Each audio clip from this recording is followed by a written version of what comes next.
What's up, Insiders? Today's video is going to be on ways that YouTube is working harder so that it is easier for you to manage public conversations on your videos. AKA, we're doing some stuff with comments. Hello, everybody. My name is Barbara. I'm Robert. And what do you work on here? I'm a product manager on the comments team. So tell us, why are you here? What are we talking about? Cool. So in 2017, we launched a beta feature to hold potentially inappropriate comments for creators to review. So this feature automatically detects comments that are disrespectful, spammy, gibberish, etc. Yep. So it'll hold these comments for creators to review, so you can be sure that the comments that show up on your videos reflect the kind of conversations that you want, and it'll help you manage your comments. So the update is that we are now, after improving the model, improving the tool specifically, are ready to start giving this out as the default feature for creators. So over the next few months, creators should start seeing this as the default setting for their channel. This is a machine learned model, and while I actually find that it works really well on my gaming channel, there's always losses with machine learning. So if creators are seeing messages that get flagged and they don't agree with our decisions, how can they make this better? How do they give you feedback?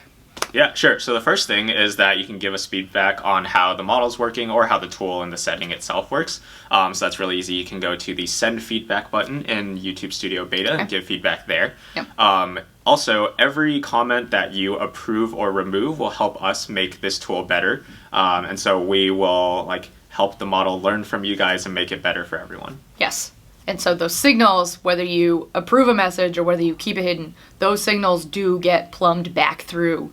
Now, on our talking notes, Robert, you have a really cool stat for creators who have been in the beta. Tell me about that. Yeah, so when we actually launched this setting, we looked at creators who turned the setting on and saw that it actually led to a 75% drop in comment flags. So it looks like viewers are seeing more comments that they like, seeing less comments that they disapprove of. Yeah. And since then, we've actually expanded the model to 13 languages as well. 13 languages? Which languages are they? Hotspot. English, Arabic, French, German, Japanese, Korean, Portuguese, Russian, Spanish, Turkish, Vietnamese. And if it looks like he's reading those, he definitely is. And do you plan to expand to more languages? Yes, we plan to expand to even more languages coming soon. Okay. Roughly how many? Is this a constant process? Are we trying to get to every language that YouTube supports? We're trying to get to languages that cover most comments viewers will see. Because I know you guys are going to ask in comments if creators want to opt out, if they don't want this experience on their channel, where can they go find a setting? So we do hope that you'll try this setting, but if you prefer not to have the setting on your channel, it's really easy. You could just go into the settings dialog box in YouTube Studio Beta, and you should be able to find settings there to turn it off. So you mentioned that this will be rolling out slowly over the next couple of months. How will a creator know when they have been when this has been turned on? Yeah, so when this setting rolls out to your channel, you'll get a banner in your YouTube Studio Beta that will tell you that this change has been made, give you some more information about it if you're curious, and also tell you what this affects and where the setting is. Myth-busting break!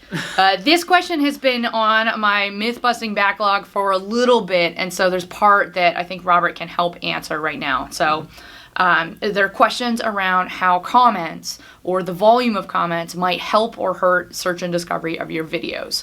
What I've heard a lot is the more comments you get, the more your video will be surfaced within search and discovery. I don't have Todd here, but let's say there are a bunch of comments that are in held for review state. Is it advantageous for me to approve all of those so that they get published on my channel so I have more comments, etc.? No. So keeping comments in your held for review queue will not negatively impact anything like discovery or whether YouTube will recommend your videos.